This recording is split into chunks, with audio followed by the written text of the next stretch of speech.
आज हम खड़े हैं माँ कामाख्या का।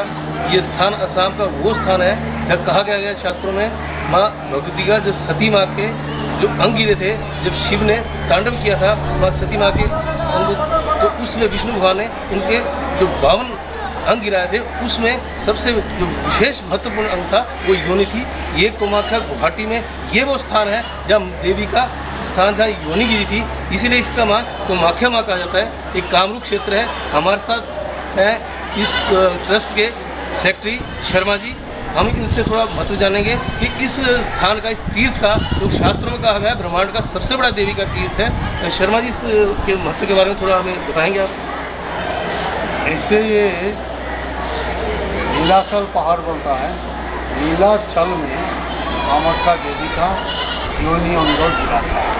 तो स्कंदपुराण में शिव जब यात्रा किया था, योनि गिरा था। कामाख्या नील पर्वतवास गंगे जगतंग माता ये हमें योनि गिरा था। यही विश्व का आदि क्षेत्र है। और योनि गिरने का मतलब से यहाँ में शक्ति का अधिपति है। यहाँ में भारत का जितना 51 तीर्थ स्थान है, जैसे ये स्थान है। और यहाँ में तंत्र पूजा एक विशेष रूप से जो कहीं भारत में क्या पूरे ब्रह्मांड में नहीं है कि जो माँ का मंदिर वो गर्भ स्थान में है, और जितने असम में गुवाहाटी में मंदिर देखे सब गर्भ स्थान में। तो उसका थोड़ा मतलब, उसका क्या रहस्य है?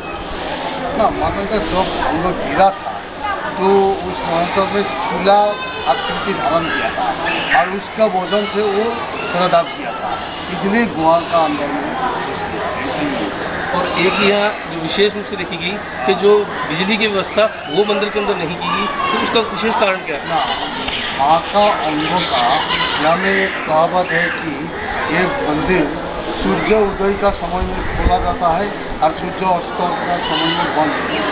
किसी की अंधेरे का टाइम में यहाँ में माँ का दर्शन और दर्शन नहीं।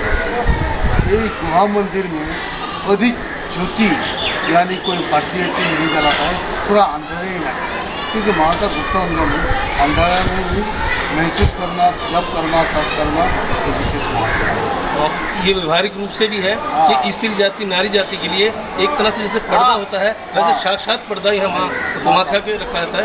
तो इसमें जो विशेष पूजा कहा जाता है कि जब ये अम्बुवासी मेला होता है तो वो विशेष पूजा कब से कब तक होता है अम्बुवासी में? वो आषाढ़ महीना का 7 तारीख गिरता है, वो भी आषाढ़ का नहीं होता है। जब मृगशिरा नक्षत्र का शेष और आद्रा का आरंभ में यह मनाया जाता है। वो नेचुरली 22 जून से 26 जून तक होता है। कभी नीतियार का समय में 21 जून से 25 जून तक। तो लगभग 1 महीने के करीब ये? नहीं, 1 महीना नहीं, 4 दिन विशेष महत्व है। वो 7 दिन का कामाख्या का महत्व है। और इसमें जो विशेष रूप से, क्योंकि हमारे आज पूरे समाज में देखें कि कन्या भ्रूण हत्याएं हो रही हैं, और उस संदर्भ में ये साक्षात प्रमाण माँ कामाख्या का कि जो देवी को इतना बड़ा विश्व में स्थान दिया गया है। तो इस बारे में आपके यहाँ से जो कन्याओं पूजा को हमने कुमारी पूजा देखी है, तो उसका थोड़ा विशेष मतलब है। क्या उसका जिक्र क्या शास्त्रों में किस तरह? कामाख्या के 3 रूप में पाया जाता है। एक कुमारी का रूप में, एक सुरोती बाबरू का रूप मैंने जो अवस्था में, और एक सीता का रूप। जो लोग कामाख्या का भक्त है वो लोग कुमारी का माध्यम से पूजा करने को उसका फल प्राप्ति है। पूजा कुमारी का यहाँ में विशेष महत्व है। 2 साल से 10 साल तक कुमारी का यहाँ में पूजन किया जाता है। और रजस्वला का समय में तो इसका विशेष महत्व से पूजा किया जाता है और इसका विशेष रूप है। और यहाँ में हर कुमारी का, यहाँ में कोई कन्या का हत्या व भ्रूण हत्या ऐसा नहीं होता है। इसका विशेष रूप से महत्व देंगे हमें पूजा और ठीक किया जाता है। तो मैंने एक चीज यहाँ देखी है, ना जात ना पात की चीज का कोई बंधन नहीं है। तो ये साक्षात प्रमाण है उन लोगों के लिए जो कन्या की भ्रूण हत्या करते हैं कि माँ देवी का जो रूप कन्या का वो किसी धर्म जाति किसी संबंधित हो, कन्या कन्या ही है। वो जिक्र किया है 2 से लेकर 10 वर्ष तक तो कन्या का पूजन किया जाता है। क्योंकि सृष्टि में कहा गया कि अगर किसी ने किसी योनि से आना है और जाना है, वो मार्ग सिर्फ योनि मार्ग कहा जाए शास्त्रों में। इस तंत्र की विधि भी कहा जाता है, तो व्यवहारिक रूप से भी है। तो कन्या का पूजन के लिए श्रेष्ठ जो स्थान है, जो सबसे शास्त्र कामाख्या देवी और स्कंद पुराण में कहा गया है, तो देवी का पूजन श्रेष्ठ कहा गया है। जो कन्याएं भ्रूण हत्याएं करते हैं या जो अपमान करते हैं नारी जाति का करते हैं, उनके लिए देवी का पूर्व एक तरह से कहते हैं श्राप और उनको दोष लगता है। ये साक्षात प्रमाण है हमारे शास्त्रों में, जो इस कलयुग में हर युग में रहेगा। तो ये माँ का ये तीर्थ स्थान जिसका जिक्र शास्त्रों में कहा जाता है, तंत्र के रूप में कहा जाता है, और वैसे भी शास्त्रों में कहा गया ज्योतिष, तंत्र, वास्तु और ये अध्यात्म, ये सबका संबंध एक दूसरे से है। तो वैदिक चीजों के साथ जो तंत्रों की चीजें हैं, क्योंकि कलयुग में शास्त्रों में प्रमाण मिलता है, स्कंद पुराण में मिलता है, देवी पुराण में मिलता है।